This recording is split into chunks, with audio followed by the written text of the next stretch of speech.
Hello दोस्तों, कैसे हो आप लोग। आशा रखते हैं अच्छा ही होंगे। डिज़ाइनिंग डीप डाइव की इस सीरीज में हम लोग काफ़ी दूर आगे आ चुके हैं और अभी तक जितने भी कंटेंट हमने डाला हुआ है, जितने भी कंटेंट हमने अपलोड किया हुआ है, होप ये कंटेंट आपने देखा होगा और उससे आपको वैल्यू मिला होगा। आज इस वीडियो में हम बात करेंगे एक यूआई डिज़ाइनिंग यूज़र एक्सपीरियंस के ऊपर किस तरीके से इम्पैक्ट लाता है, या फिर यूआई डिज़ाइनिंग और यूएक्स डिज़ाइनिंग के बीच में डिफरेंस क्या होता है, और वेब डिज़ाइनिंग और यूआई डिज़ाइनिंग के बीच में क्या डिफरेंस होता है, क्या सिमिलरिटी होता है, किस तरीके से ये यूआई एक यूज़र की जर्नी को कन्वे करता है, वो हम बात करेंगे इस वीडियो में।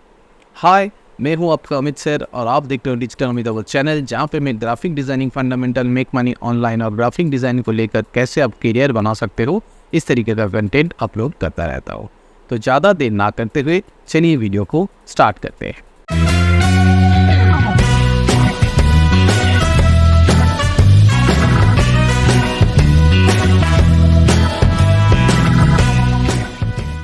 तो इस वीडियो में हम बात करेंगे कि एक यूआई डिज़ाइन किस तरीके से यूज़र एक्सपीरियंस के ऊपर इम्पैक्ट क्रिएट करता है।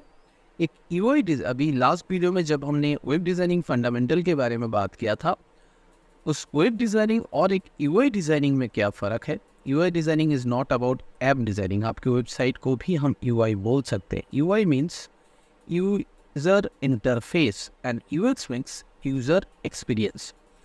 तो सबसे पहले आपको जानना ज़रूरी है कि what is UI and what is UX.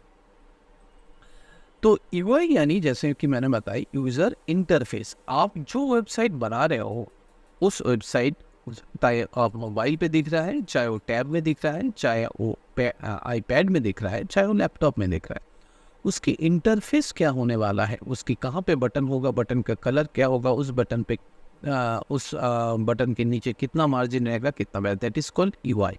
तो उसी को हिसाब से आप यूज़र इंटरफेस प्रोटोटाइप बनाओगे, उसकी इंटरएक्टिविटी डिज़ाइनिंग करोगे, उसके एडाप्शन डिज़ाइन करोगे, उसको इम्प्लीमेंट करोगे। यूएक्स हो जाता है कि आपको इस तरीके से सोचना है कि उस बटन पे क्लिक करने के बाद यूज़र कहाँ जाएगा, यूज़र वहाँ पे जाने पे कितना टाइम लगेगा, वहाँ पे जाके यूज़र क्या करेगा, कौन सी जर्नी वो फॉलो करेगा। एज ए डिज़ाइनर आपको उसको डिसाइड करना है। चाहे आप एक इंफॉर्मेशन बेस्ड वेबसाइट बना रहे हो, चाहे आप एक ई कॉमर्स वेबसाइट बना रहे हो, चाहे आप एक ऐप डेवलप कर रहे हो, सभी में आप चाहे उसमें यूआई और यूएक्स को डिफरेंशिएट करना बहुत ज़रूरी है। और इसी यूआई को किस तरीके से यूज़र एक्सपीरियंस के ऊपर इम्पैक्ट क्रिएट करना है, मतलब आपकी यूआई, आपकी इंटरफेस ऐसे कैसे डिज़ाइन आप कर सकते हो ताकि यूज़र एक्सपीरियंस जो होगा वो एक प्रोफेशनल वे पे होना चाहिए। उस चीज़ के बारे में, उस 10 पॉइंट फंडामेंटल पॉइंट के बारे में आज हम डिस्कस करने वाले हैं। तो सबसे पहला पॉइंट जो आता है, that is bridge between user and system. यानी जब भी आप एक यूआई बना रहे हो, तो यूआई मतलब वहाँ पे कोई ना कोई यूजर तो आने वाला है। तो यूजर आने के बाद उस सिस्टम को जब वो यूज करेगा, उसकी स्टार्टिंग पॉइंट से लेकर उसकी एंड पॉइंट कहाँ खत्म करेगा, वो जर्नी के बीच में जो ब्रिज है, दैट इज कॉल्ड यूआई। तो इस यूआई को आपको इस तरीके से डिज़ाइन करना है, ऐसे समझ के इन डिज़ाइनिंग करना है। एज ए यूज़र आपको सोचना पड़ेगा। जब आप एक एज ए यूज़र सोचोगे कि उस ऐप को या फिर उस वेबसाइट में आके मैं क्या करने वाला हूँ और मैं क्या करूँगा, अगर ये मैं करता हूँ तो क्या होने वाला है, अगर ये मैं नहीं करता हूँ तो क्या नहीं होने वाला है, इस सब को बारे में जानने के बाद ही आप एक यूआई बना सकते हो। और जब आप इस सोच के साथ यूआई बनाओगे, तब वो जो यूज़र एक्सपीरियंस क्रिएट करेगा, that is the final outcome. हर एक यूआई में, हर एक वेबसाइट की जो फर्स्ट इम्प्रेशन है, फर्स्ट इम्प्रेशन यानी इंडेक्स पेज, फर्स्ट इम्प्रेशन यानी आपकी जो ऐप आप बना रहे हो उस ऐप की फर्स्ट स्क्रीन पेज, ये सबसे बड़ा इम्पोर्टेंट है।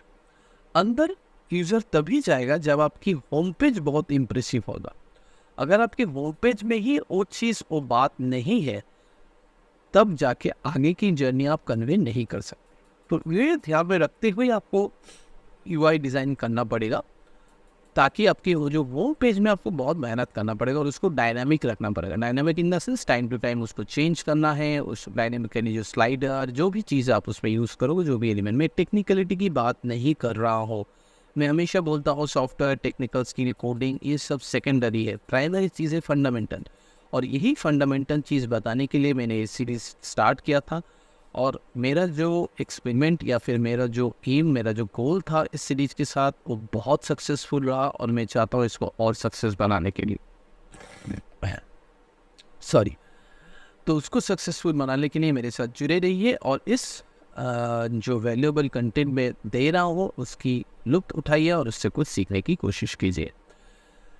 थर्ड पॉइंट है navigation and flow. That is very important कि आपकी यूज़र आपके यूआई पे आने के बाद, आपकी वेबसाइट पे आने के बाद किस तरीके से जर्नी स्टार्ट करेगा। जैसे कि यहाँ पे एक म्यूज़िक लाइब्रेरी के बारे में हम बात कर रहे हैं, जहाँ पे मैं बता रहा हूँ कि एक म्यूज़िक लाइब्रेरी होगा जहाँ पे दो लाइब्रेरी होगा, उसमें एक एल्बम होगा, उसमें एक रिसेंटली प्ले होगा। रिसेंटली प्ले में वो सॉन्ग जाना चाहिए जो यूज़र कुछ दिन पहले या फिर जो यूज़र अपने मूड के साथ जाने की कोशिश कर रहा है, या फिर आप उसमें कोशिश कर सकते हो विश लिस्ट, या फिर यूज़र खुद उसको सर्च कर सकता है और उस सॉन्ग को डायरेक्टली सुन सकता है और वो जाएगा कहाँ से, लाइब्रेरी। तो इस तरीके से आप एक यूज़र की नेविगेशन की जर्नी को आप एक बना सकते हो। और एक मैंने यहाँ पे एग्जांपल दिया, आप कोई दूसरा एग्जांपल के साथ कीजिए। आप अपने वेबसाइट में किस तरीके से चाहते हैं कि आपकी क्लाइंट या फिर आपकी यूज़र किस तरीके से बिहेव करेगा, तो उस हिसाब से आप अपना नेविगेशन एंड फ्लो डिज़ाइन करेंगे। हालांकि यूआई में टेक्निकलिटी के ज़्यादा एस्थेटिक एंड ब्रांडिंग उतना इम्पोर्टेंट नहीं है, मगर फिर भी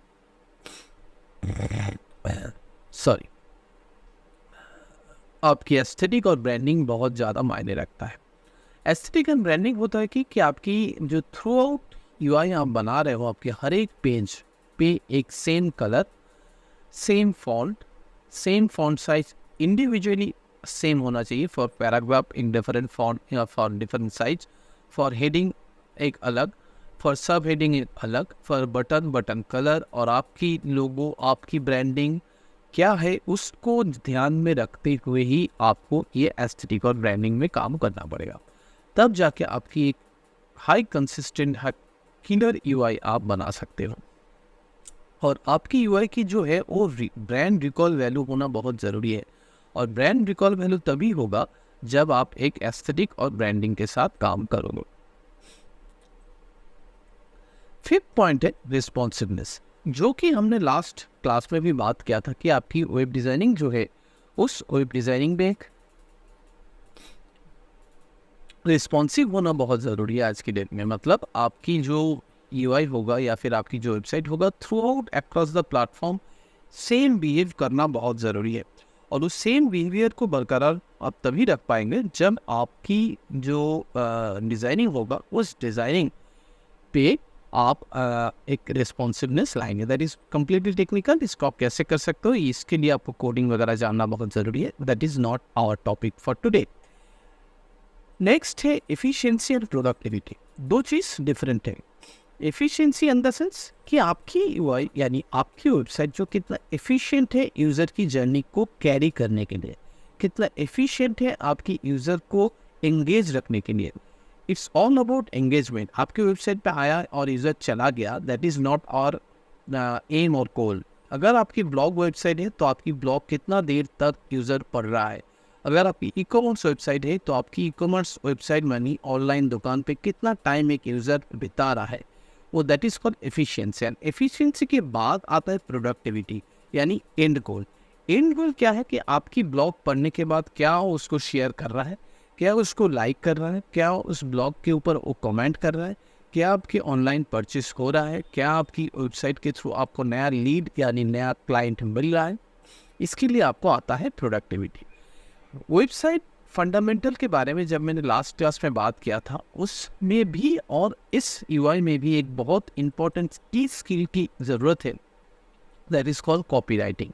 यानी आपकी वेबसाइट में क्या चीज़ आप लिख रहे हो, that is called copy writing. एक कॉपी राइटिंग स्किल जो है वो बहुत इंपॉर्टेंट है आपकी इस एंगेजमेंट को, इस एफिशिएंसी को, इस प्रोडक्टिविटी को बढ़ाने के लिए। तो आपको कॉपी राइटिंग स्किल सीखना बहुत ज़्यादा इम्पोर्टेंट है। चाहे आपकी लैंडिंग पेज हो, चाहे आपकी ई कॉमर्स वेबसाइट हो, चाहे आपकी एक ब्लॉग वेबसाइट हो, आपकी यूआई बनाने के बाद हमेशा यूज़र से फीडबैक लेते रहिए। यूज़र ही आपको सही में बता पाएगा कि आपकी यूआई में कहाँ पे प्रॉब्लम आ रहा है, और उस प्रॉब्लम का सॉल्यूशन ढूंढ के उसको तुरंत उस सॉल्यूशन के थ्रू इन्फॉर्म कीजिए। ये कंटिन्यूस प्रोसेस है, ये एक दिन में नहीं होगा। ये आपको टाइम टू टाइम बताना पड़ेगा अपने यूज़र को, और हमेशा अपनी यूआई को टाइम टू टाइम चेंज करते हुए जाना है। जब भी आप यूआई बनाओ तो वो across the platform same behave करना बहुत ज़रूरी है। जैसे कि मैंने बता रहा था इंट्यूटिव मेनू के बारे में, जो कि आपकी फंडामेंटल ऑफ वेब डिज़ाइनिंग की जो पॉइंट्स, जो वीडियो हमने बताया था लास्ट क्लास में, अगर आपने नहीं देखा है प्लीज़ देखिए। उसमें मैंने बताया था इंट्यूटिव मेनू के बारे में, इंट्यूटिव नेविगेशन के बारे में, जिसके थ्रू आप डिफाइन कर सकते हो कि आपकी वेबसाइट यानी आपकी यूआई जो है वो अक्रॉस द प्लेटफॉर्म किस तरीके से बिहेव करेगा। यूज़र सेंटर डिज़ाइनिंग अप्रोच के बारे में भी हम लोग बात कर चुके हैं अलग से, आप उसको भी देखिए कि आपकी यूआई डिज़ाइनिंग में user center designing approach principle किस तरीके से इम्प्लीमेंट करना बहुत ज़रूरी है। And last but not the least, that is a continuous process. हमेशा लर्निंग करते रहिए, हमेशा अपने आप को डेवलप करते रहिए, चाहे वो एस्थेटिकली हो, चाहे वो फंडामेंटली हो, चाहे वो आपकी स्किल वाइज हो, मगर प्लीज़ स्किल सबसे बाद में आता है। ये एस्थेटिक, ये फंडामेंटल बहुत ज़्यादा पहले आता है। तो जब आपकी फंडामेंटल क्लियर हो जाएगा, जो कि फंडामेंटल के बारे में हमने बात किया था, उस फंडामेंटल जब आपकी क्लियर हो जाएगा, तब आप इस अपने फंडामेंटल को अप्लाई कर सकते हो अपने टेक्निकल जर्नी में। उसमें क्या क्या है, जैसे कि मैंने बताया था, आपको एक यूआई डिज़ाइनिंग करते समय एक ब्रिज की तरह सोचना पड़ेगा। आपकी फर्स्ट पेज यानी इंडेक्स पेज के बारे में आपको अलग से सोचना पड़ेगा। आपकी नेविगेशन के थ्रू आपकी यूज़र जर्नी तय करना पड़ेगा। हर एक पेज में आपकी एस्थेटिक और ब्रांडिंग दिखना चाहिए। रिस्पॉन्सिवनेस होना चाहिए आपकी यूआई और यूज़र एक्सपीरियंस में। एफिशिएंसी एंड प्रोडक्टिविटी के बीच में क्या डिफरेंस है, जो मैंने बताया, उस चीज़ के ऊपर ध्यान रखते हुए आपकी यूआई बनाना है। आपको फीडबैक हमेशा यूज़र के थ्रू लेना चाहिए। आपकी जो यूआई आप बनाओगे वो across the platform same behave करना चाहिए। आपकी यूआई में यूज़र सेंटर डिज़ाइनिंग अप्रोच होना चाहिए, और आपकी जो लर्निंग प्रोसेस है वो चीज़ दिखना चाहिए। हमेशा याद रखना वाली बात यह है कि यूज़र इंटरफेस और यूज़र एक्सपीरियंस ये एक डिज़ाइनर तय करता है। जब आप एज ए डिज़ाइनर ये चीज़ को सही तरीके से अपने ऑडियंस को जानते हुए तय करोगे, तभी आपकी अल्टीमेट पर्पस फुलफिल होगा of A UI designer. Hope इस वीडियो से आपको वैल्यू मिला होगा, और सही में वैल्यू मिला है तो प्लीज़ प्लीज़ प्लीज़ मुझे सपोर्ट कीजिए। और सपोर्ट करने के लिए आप ज़्यादा से ज़्यादा इस वीडियो को लाइक करेंगे, और इस वीडियो को अपने दोस्तों के अंदर ज़्यादा से ज़्यादा शेयर करेंगे।